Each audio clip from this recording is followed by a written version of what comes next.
We now know that next week's strikes will go ahead. What is the impact going to be? I think it's a huge mistake. Unfortunately, the unions, Mick Lynch, the RMT, have been gunning for this strike throughout. Back in April, they called the strike on the false pretense with their members of taking themselves off the pay freeze, which, of course, the whole of the public services had for the past couple of years. That pay freeze was coming to an end anyway. The strikes are completely unnecessary. It's going to inconvenience millions of people, students doing their GCSEs and A-levels, 17 different public exams, in fact, people trying to get to hospitals, to try to get to operations, perhaps that are being postponed during coronavirus. It is disastrous, and it's no way to behave on the railway. There's no advantage to this. I know that Mick Lynch says he's, quote, nostalgic for union power, but this is no way to behave. You say there that they were wrongly saying that there's going to be a pay freeze, but at the same time, do you not have any sympathy for workers who are being hit by a massive cost of living crisis? If you look at the reports, my understanding from these reports seems to be that the pay offer is around 2.5%. Inflation is projected to hit 11% this year. Wages are not going to keep up, are they? I'm very concerned for everybody's incomes and people who won't be able to get to work as well next week. But let me just put this in context. The railway has had £16 billion, that's £600 per household in this country, in emergency funding to keep it going throughout the coronavirus, to make sure that not a single employee of the railways had to be furloughed or lost their job. So the taxpayer, we've all done our part. A train driver is paid, on average, medium salary, £59,000, a nurse, £31,000, a care worker, £21,000. Just to come back in, Mr Shapps, because you are picking just the train drivers here. We know that these strikes are not just train drivers, is it? There's a lot more people on much lower salaries than that working on the railways, aren't there, to be fair? Right, but the overall median pay is £44,000. So this is not a badly paid industry. I want people to be paid more. What we need is modernisation of some very antiquated working practices which stretch back not just to the 70s, but in some cases to 1919, which is with regard to the failure to be able to run trains on Sundays. The world has changed. The hospitality market has come back. It's the one bit which has been quite busy on the railways, and we need to modernise the railways. So all we're asking for is modernisation in return for pay. And I think that's a very reasonable thing to ask for. I think the public realise we can't carry on putting the likes of £16 billion in. That's £160,000 of support per individual worker on the railway over the last couple of years. We can't carry on doing that. So we've got to have a reasonable negotiation. And my big complaint is yesterday afternoon, as these negotiations were ongoing, Mick Lynch and the RMT walked out and went to a TUC rally instead. They're gunning for this strike, I'm afraid, and it's going to inconvenience millions of Brits. Just quickly, you say all you want to see is modernisation. Is that just code for job cuts? Well, no. I'll give you a really good example. You know that obviously the safety... No job cuts coming. Well, hold on, let me explain. I'll give you a really good example. The safety of the railway is incredibly important, obviously. At the moment, it involves people going out and walking along the track too often, which is dangerous. And I'm afraid I just recently read one of the accident reports of somebody who was killed on the track. We I'm afraid, have deaths every year through this.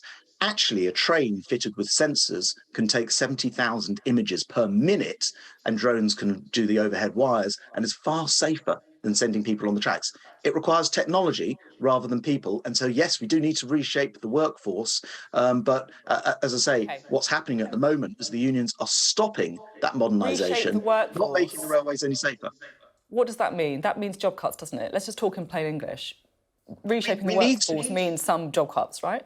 We need to reshape the railway around the needs of the railway today. Does that mean job cuts? We've been asking for voluntary and getting voluntary redundancy, so we don't require everybody in their current role. But if I can explain, the way that things are set up at the moment... How many job losses are you expecting? Sophie, let me finish this one point. The way things are set up in the railway at the moment is like trying to conduct an orchestra, but you don't know whether the musicians will be able to sort of sit where they need to sit, whether they're going to turn up, whether they're going to bring their instruments. The inflexibilities are built into the contracts. We need modernisation on our railways to be able to run them efficiently, more safely, and in the interest of passengers. So how many job cuts are you looking to get? Well, there's already been 2,700 voluntary redundancies. What we know is that what I'm interested in is running an efficient railway, making sure we can run the trains on time, not running railways based on old, outdated practices. I don't know the exact number, but what we're looking to do is make sure the railway runs for passengers. And because I see where you're going here, just to re-emphasise one thing. We are expanding our railways. I'm opening lines which were cut in the 60s and 70s under the Beeching cuts. We're building new railways in the Northern Powerhouse Rail, HS2 and elsewhere. So we're expanding our railways. It's not a question of making them smaller.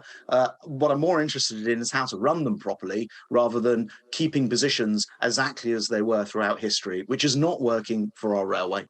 OK. Now, you haven't met with the RMT since the 13th of May. They want to meet with you. Why won't you meet with them?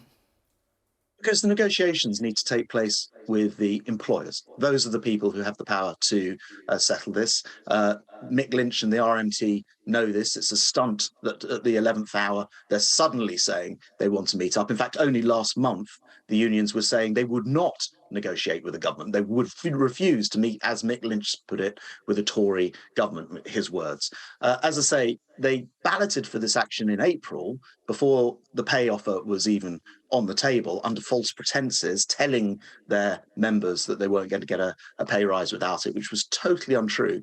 And yesterday, they thought it was more important to attend a TUC rally than carry on talking. I think it tells you everything that you need to know about this. I won't undermine these talks by getting in between the employer and the employees, the unions. OK, you say that you don't want to undermine the talks, it's not for the government to get involved, but there are claims that actually the train operating companies can't negotiate fully because at the minute, because of the emergency measures agreements agreed during COVID, the government effectively bankrolls the railways. So you set the kind of financial framework, the caps, if you like, the ceilings under which these negotiations can take place.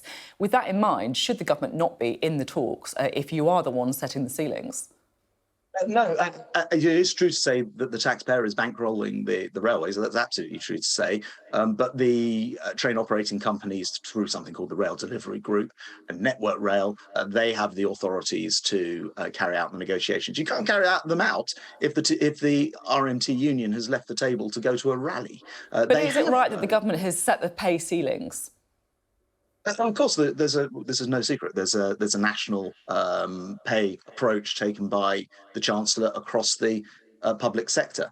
I've said that if we can get the modernisation that this railway desperately needs and get rid of these working practices that, for example, mean that if somebody's taking a break, a 20-minute break, and the manager happens to walk past and say, "Hi, Bob," then the person taking the break can restart the 20 minutes from scratch because they were interrupted. So if you are, so if the government is setting the pay ceilings, it's fair that you should be involved in the negotiations, isn't it? If the RMT are concerned about the pay of their workers. No, and the trade unions know that only the employer and the trade union can settle this. To explain, these talks have been ongoing for a long time. There are about 20 different areas of detailed and I have to say, in some cases, very productive work going on that modernisation in such levels of detail that only an employer could possibly have those negotiations. I will not cut across that. I will not undermine the employer's work. I'm afraid this is a stunt at the 11th hour by the union, whilst they're off holding a rally, suddenly coming forward and saying, we need to negotiate with the government now, even though, as I said just last month, they were telling me they wouldn't be seen dead negotiating with the government. Okay. The correct thing to happen is a point you've already made, Mr. Shapps. Next week, obviously, could be just the start of the strike. So the RMT is saying that they'll be looking at potentially at more action throughout the summer as well. If these strikes are ongoing, if they could last for days, what would the consequences be? I mean, we've talked about the lights potentially going out. Is that a possibility? No, I don't think we'll see that. And even whilst these strikes are ongoing, we'll see freight being moved around, perhaps 50% of the normal levels. Um, but I would say this, I hear that the leadership of this quite militant union is nostalgic for the old type of union power they had. They don't seem to realize the world has changed. We've been through coronavirus. Traveling by train was a necessity for millions of people before. Now it's optional for a lot of those passengers who we've desperately been trying to get back onto the railway. Things have changed. People can more often work from home. The people I'm really upset for, people actually like my daughter who need to get to their A levels next week, students, pupils, people trying to get to hospitals, those are the people who are going to suffer. Actually, key workers, often lower paid workers who can't do their work from home, that's who the RMT is damaging, and it's completely unacceptable. Earlier this week, you told railway workers that you risk striking yourselves out of a job. It sounds a bit like a threat. No, it's a statement of reality, right? The railways have been on this £16 billion life support, the equivalent roughly of the entire police budget in the country for the year. That's how much money we put in, £600 per household. Of course, it's a reality that if we can't get these railways modernised, if we can't get the kind of efficiency that will mean that they can work on behalf of the travelling public, then of course it's jeopardising the future of the railway itself. I think it's a huge act of self-harm to go on strike at the moment. I don't believe workers are anywhere near as militant as their unions, who are leading them up a garden path.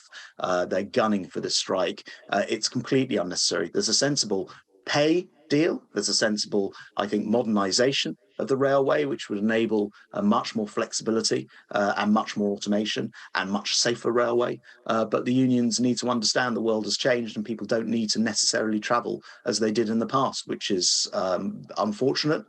We want people back at work, as the government's been saying. We think it's a better environment, but many people will be able to function from home, and the unions don't seem to realise that people don't need the product in quite the same way as they once did. Now, the government is looking at changing some legislation around strikes, so allowing companies to cover striking workers with agency staff, also potentially increasing the maximum damages that businesses can claim for illegal strikes up to £1 million. Is that correct, and how quickly could it be brought in? Yeah, that's correct. Minimum service levels as well, which was in our manifesto, which would mean that certain levels of service would need to be maintained even on a strike day.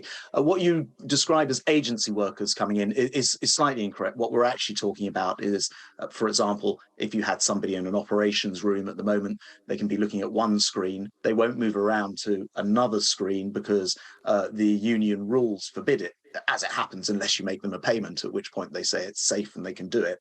What we're talking about is requiring that kind of flexibility. So it's more transferable skills than it is agency work in this case, and a range of other things.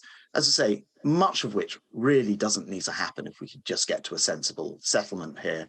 But I'm afraid they are gunning for this strike, as we've seen by them walking out of the talks yesterday to attend a rally. Unfortunately, I think, therefore, we need to protect the travelling public. I want to talk to you a bit about what's happening at the airports as well. Anyone who has been on holiday or travelled recently will have seen firsthand the chaos that is going on. Gatwick have said it's going to reduce capacity in the summer, which means more cancelled flights. Are you concerned that other airports could do the same thing? And how long could we see this going on for? Well, we've certainly seen a difficult bounce back. You'll recall both at Easter, but also at the Whitsun holidays, those scenes. We've said to the aviation sector that can't carry on, and we have a working group set up with them, which is meeting all of the time, working very closely with the aviation sector. We have a series of different things that we're going to be putting in place and asking them to do.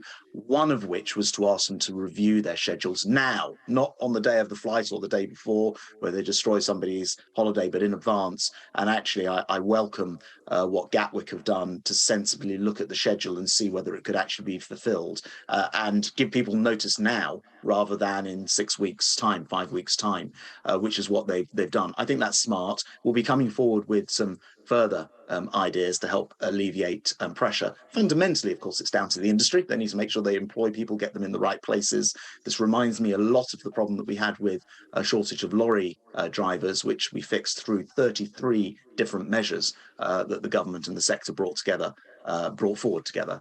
And I'd like to do the same with the aviation sector What kind to of thing try are and you make looking it at then? flows. What kind of thing are you looking at? To give you one example of something we already did, which was make it easier and faster to employ people, get them through the security referencing system. So we made a change in the law there and some technical changes to make it easier to do that. And there are more measures along those types of lines from a government point of view, and then from an industry point of view, things like them looking at their schedule as they've done is very helpful. But we'll be saying more about this actually in the coming week. I'll say more about this, but we're watching it like a hawk, working very closely with the aviation sector. They had a stop-start 2 years. I understand how they've got to this position. What we need to do is fix it for holiday makers and people who want to travel by air this summer.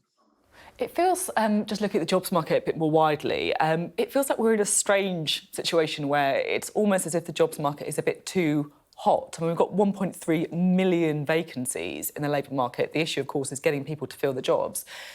Paul Scully, the minister, told Sky News this week that the answer could be trying to get people to be a bit more productive. So if they're part-time, seeing if they want to work more hours. He was talking about people who've recalibrated what they want to do when on furlough. Do you agree with him? All I would say actually is I think the solution in aviation, as in the rest of the economy, is actually not dissimilar to the way that we've solved, or on our way to solving, I should probably say, the HGV lorry crisis, which was causing so many problems, you remember, even including with tankers at the petrol pumps. And we did that by looking at the entire market for those employees, paying a little bit more. Actually, often that was at the very heart of it, making sure people were attracted to the industry. Just this week, I've launched something called Generation Logistics. So I think those are the types of things which help to resolve this problem. What you described as an incredibly tight jobs market. I did listen to your introduction, actually, and you were saying, oh, it's a bit like the 70s. Well, the big difference is unemployment was a big problem, certainly later in the 70s. What we've got now is an economy which is, fortunately, very, very high levels of employment and very low unemployment. So I do think continuously skilling people up, more automation, things like that help with productivity, but also just making sure that each sector is attractive enough to go into.